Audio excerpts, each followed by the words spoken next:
Hey, what's up everybody? It's Dorothy and welcome back to my channel. In today's video, we're going to go into chapter 9, part 1, and I'm so excited to be reading One of Us is Lying with you guys, so let's get right into this video. This video may contain sensitive topics and foul language. If you do not wish to continue, please click off the video now. You have been warned. Addie, Sunday, September 30th, 5:30 p.m.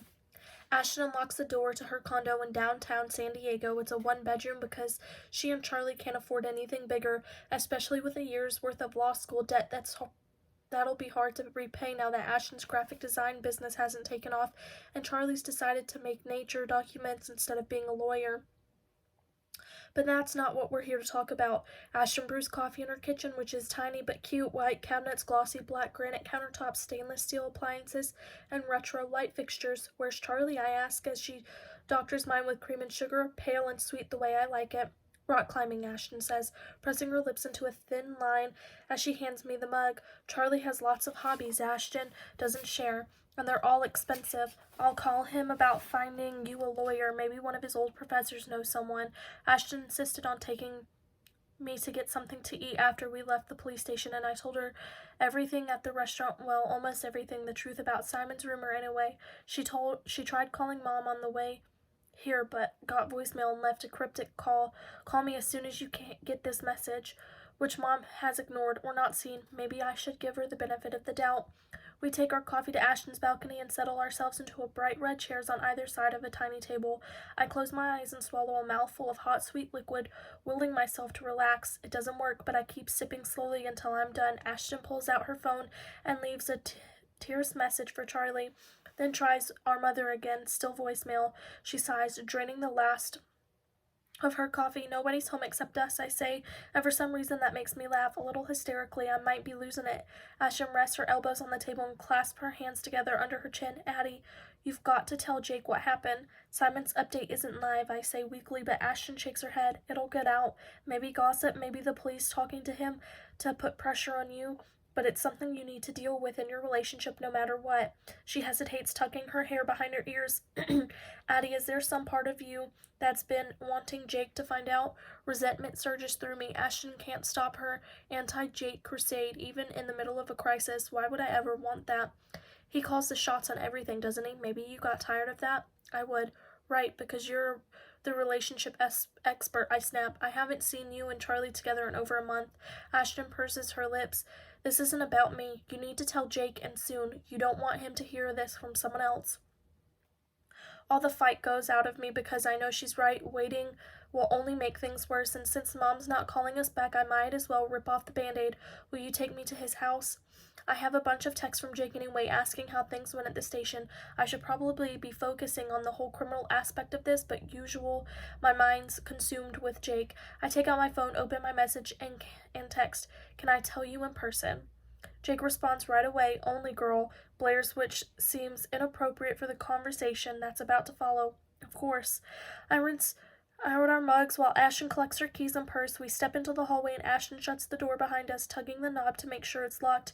I follow her to the elevator, my nerves buzzing. I shouldn't have had that coffee, even if it was mostly milk. We're more than halfway to Bayview when Charlie calls. I try to tune out Ashton's tense, clipped conversation, but it's impossible in such close quarters. I'm not asking for me, she says at this point. Can you be the bigger person for once? I scrunch in my seat and take out my phone, scrolling through messages. Keely sent half a dozen texts about Halloween costumes, and Olivia's on agonizing about whether she should get back together with Luis. Again, Ashton finally hangs up and says, "We're forced brightness. Charlie's going to make a few calls about a lawyer." Great, tell him thanks. I feel like I should say more, but I'm not sure what to say, and we lapse into silence. Still, I'd rather spend hours in my sister's quiet car than 5 minutes in Jake's house, which looms in front of us all too quickly. I'm not sure how long this will take, I tell Ashton as she pulls into the driveway, and I might need a ride home. Nausea rolls through my stomach. If I hadn't done what I did with TJ, Jake wouldn't insist on being a part of whatever comes next. The whole situation would still be terrifying, but I wouldn't have to face it on my own. I'll be at Starbucks on Clarendon Street, Ashton says as I climb out of the car. Text me when you're done.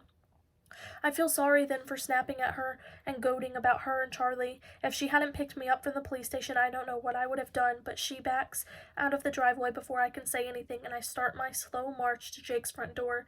His mom answers when I ring the bell, smiling so normally that I almost think everything's going to be okay. I've always liked Mrs. Rudiarian. She used to be a hotshot advertising executive till right before Jake started high school, when she decided to downshift and focus on her family. I think my mother secretly wishes she were Miss Rydorian, which with a glamorous career she doesn't have to do anymore, and a handsome, successful husband. Mr. Rydorian can be intimidating, though. He's a my way or nothing sort of man. Whenever I mention that, Ashton starts muttering about apples not falling far from trees. Hi, Addie. I'm on my way out, but Jake's waiting for you downstairs. Thanks, I say, stepping past her into the foyer. I can hear her lock the door behind her and a car door slam as I take the stairs down to Jake. The Ridians have a finished basement that's basically Jake's domain. It's huge, and they have a pool table and a giant TV and lots of overstuffed chairs and couches down there. So our friends hang out here more than anywhere else. As usual, Jake is sprawled on the biggest couch with an Xbox controller in his hand. Hey baby, he pauses the game and sits up when he sees me. How'd everything go? Not good, I say, and start shaking all over. Jake's face is full of concern I don't deserve. He gets to his feet, trying to pull me down next to him, but I resist for once.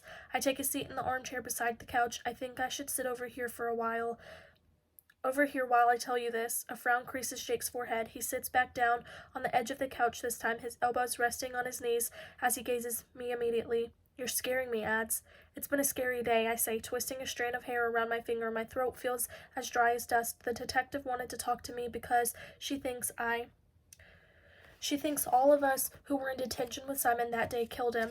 They think we deliberately put peanut oil in his water so he'd die. It occurs to me at the words slip out that maybe I wasn't supposed to talk about this part, but I'm used to telling Jake everything. Jake stares at me, blinks, and barks out a short laugh. Jesus, that's not funny, Addie. He almost never calls me by my actual name. I'm not joking. She thinks we did it because he was about to publish an update of about that, featuring the four of us, reporting awful things we'd never want to get out. I'm tempted to tell him the other gossip first. See, I'm not the only horrible person, but I don't.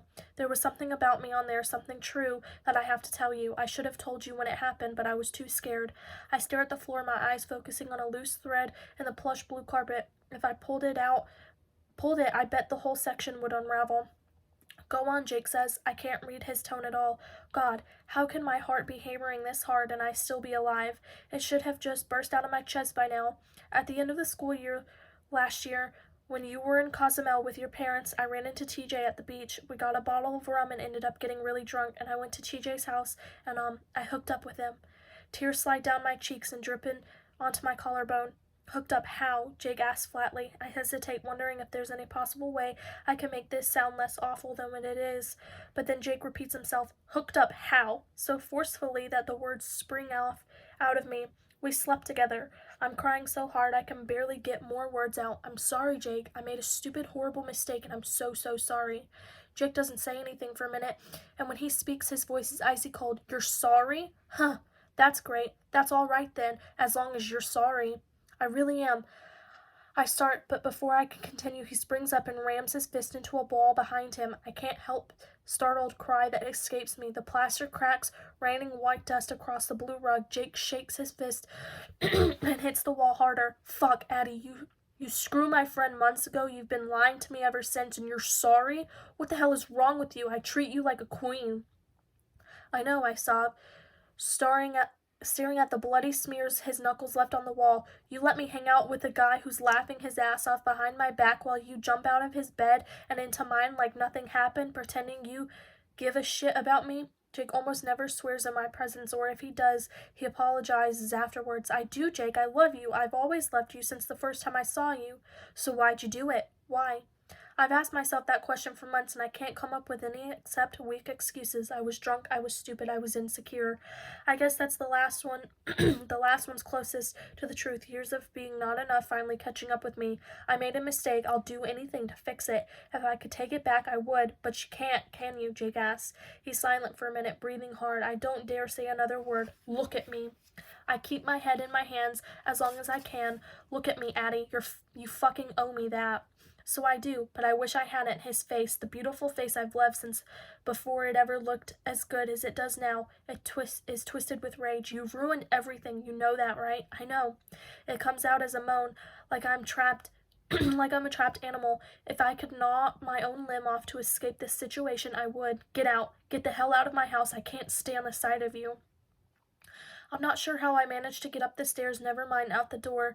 Once I'm in the driveway, I scramble through my bag trying to find my phone. There's no way I can stand in Jake's driveway sobbing while I wait for Ashton. I need to walk to Claire Darren Street and find her. Then a car across the street beeps softly, and through a haze of tears I watch my sister lower her window. Her mouth droops as I approach. I thought it might go like this. Come on, get in. Mom's waiting for us.